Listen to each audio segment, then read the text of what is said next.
ಏನಾಗ್ತಾನೆ ಇವಾಗ ಆ್ಯಕ್ಚುಲಿ ಈ ಸಿನಿಮಾ ಇಷ್ಟೆಲ್ಲ ನಾನು ಸಪೋರ್ಟ್ ಸಿಕ್ಕಿದ ಮೇಲೆ ನಾನು ನನ್ನ ಮುತ್ತುರಾಜ್ ಅಂತ ನಾನು ಅಬ್ಸರ್ವ್ ಮಾಡಿಕೊಂಡೆ. ಇವಾಗ ನಾನು ಮುತ್ತುರಾಜ್ ಆದೆ, ಆಮೇಲೆ ಏನು ಮಾಡಬೇಕು ಅಂತ ಹೇಳಿದ್ರು ಅವರು. ಅವಾಗ ನಾನು ಸ್ವಲ್ಪ ಹೆವಿ ಆಗಿದೆ, ಸ್ವಲ್ಪ ಹೆವಿ ವೆಯ್ಟ್, ಸ್ವಲ್ಪ ಜಿಮ್ಮಿಂಗ್ ಎಲ್ಲ ಮಾಡ್ತಾಯಿದ್ದೆ. ಅವಾಗ ಡೈರೆಕ್ಟರ್ ಹೇಳಿದ್ರು ನೀನು ಜಾಸ್ತಿ ವೆಯ್ಟ್ ಆಗಿದೆ, ಸ್ವಲ್ಪ ವೆಯ್ಟ್ ಕಮ್ಮಿ ಮಾಡಿದ್ರು. ಅದಕ್ಕೆ ನಾನು 6 to 8 kgs ಕಮ್ಮಿ ಮಾಡಿಕೊಂಡು ಆ ಪಾತ್ರಕ್ಕೆ ಕರೆಕ್ಟಾಗಿ ಸೆಟ್ ಆದೆ. ನಾನು ಪಾತ್ರ ಸೆಟ್ ಆದಮೇಲೆ ಈ ಸಬ್ಜೆಕ್ಟ್ ನಾನು ಬರೋವಾಗ ಈ ಒಂದು ಕ್ಯಾರೆಕ್ಟರು ಒಂದು ವಿಲೇಜಲ್ಲಿ ಉದ್ಭವ ಆಗುತ್ತೆ ಸರ್.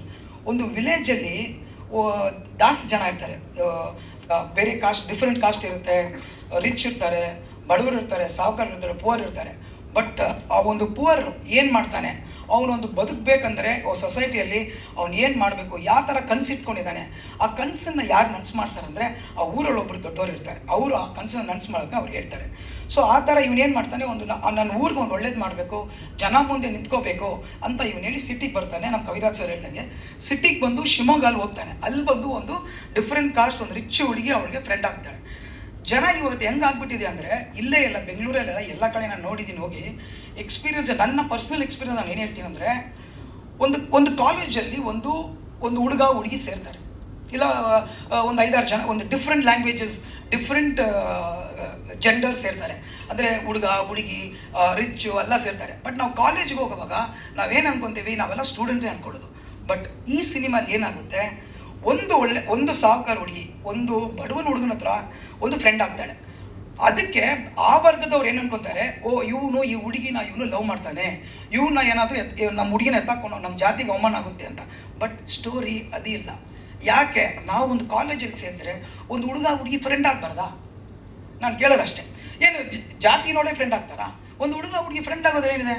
ಜಾತಿ ನೋಡಿ ಯಾರು ಫ್ರೆಂಡ್ ಆಗಲ್ಲ, ಒಂದು ಲೋ ಕಾಸ್ಟ್ ಆಗಲಿ. ಈ ಮೆಸೇಜ್ ನಾವು ಜನಕ್ಕೆ ಕೊಡ್ತಾ ಇರೋದು ಈ ಸಿನಿಮಾಲಿ. ನಾವು ಜಾತಿನೂ ಇಟ್ಕೊಂಡಿದ್ದೀವಿ, ಬಟ್ ಬೇಸಿಕ್ಲಿ ಎಲ್ಲೇ ಒಂದು ಕಾಲೇಜ್ಗೆ ಹೋದ್ರು ಯಾವುದೇ ಜಾತಿ ಒಂದು ಹುಡುಗ ಹುಡುಗಿ ಫ್ರೆಂಡ್ ಆಗ್ಬೋದು, ಆದರೆ ಅವರು ಲವರ್ ಅಂತ ಯಾರೂ ಡಿಸೈಡ್ ಮಾಡಬಾರ್ದು. ಇದು ತುಂಬ ಜಾಗದಲ್ಲಾಗಿದೆ, ತುಂಬ ಆ್ಯಕ್ಟಿವಿಟೀಸು, ತುಂಬ ಸೂಸೈಡ್ ಕೇಸಲ್ಲಿ ಆಗಿದೆ. ಅದು ಸ್ವಲ್ಪ ಎಕ್ಸಾಂಪಲ್ಸ್ ಇಟ್ಟಿದ್ದೀವಿ, ನಾವು ಇವಾಗ ಎತ್ಕೊಂಬರಲಿಲ್ಲ, ನಾನು ಕೊಡ್ತೀನಿ ನೆಕ್ಸ್ಟ್ ಟೈಮ್ ಪ್ರೆಸ್ ಮೀಟಲ್ಲಿ. ಸೊ ಇದನ್ನು ನಾವು ಹೆಂಗೆ ಜನಕ್ಕೆ ತೋರಿಸ್ತೀವಿ ಅಂತ ಒಂದು ಹೈಲೈಟ್ ಮಾಡಿದ್ದೀವಿ. ದಯವಿಟ್ಟು ಅದನ್ನು ನೀವೆಲ್ಲ ಸಹಕರಿಸಬೇಕು. ಇನ್ನೊಂದು ನಾನು ಹೇಳೋಕ್ಕೆ ಹೇಳ್ಬಿಡ್ತೀನಿ ಅಂದರೆ, ನಾವು ಎಷ್ಟೇ ಆ್ಯಕ್ಟ್ ಮಾಡಲಿ, ಏನೇ ಮಾಡಲಿ, ಮಾಧ್ಯಮದವರು, ಪತ್ರಕರ್ತರು ಇವರಿಲ್ಲ ಅಂದರೆ ನಾವು ಏನೇ ಇಲ್ಲ. ನೀವು ಕೋಟಿ ಹಾಕ್ದ್ರೂ ನೀವಿಲ್ಲ ಅಂತ ಹೇಳಿಲ್ಲ. ಫಸ್ಟ್ ನಾನು ಎಂಟ್ರಿ ಆದಾಗ ನನಗೆ ಭಯ ಬಂದ್ಬಿಡ್ತು, ಯಾರೂ ಬರಲಿಲ್ಲಲ್ಲಪ್ಪ ಅಂತ. ನಮ್ಮ ಇವರು ಕಾರ್ತಿಕ್ ಅವ್ರನ್ನ ಕೇಳ್ತದೆ, ಎಲ್ಲಿ ಮಾಧ್ಯಮದವರೇ ಇಲ್ಲ ಅಂತ ಒಂದು ಯಾಕಂದರೆ ಅವರೇ ಮೇಯ್ನ್ ನಮಗೆ. ಆಮೇಲೆ ನೋಡಿದ್ರೆ ಎಲ್ಲರೂ ಇದ್ದೀರಾ, ಐ ಆಮ್ ರಿಯಲಿ ತುಂಬ ಥ್ಯಾಂಕ್ಸ್ ಸರ್, ಮಾಧ್ಯಮದವ್ರಿಗೆ ತುಂಬ ಥ್ಯಾಂಕ್ಸ್. ಸೊ ಹೀಗೆ ಸಪೋರ್ಟ್ ಮಾಡ್ತಾಯಿರಿ. ನಾನೇನು ಹೊಸಬ ಇಲ್ಲ ಇಂಡಸ್ಟ್ರಿಗೆ, ಅಲ್ಬನೇ.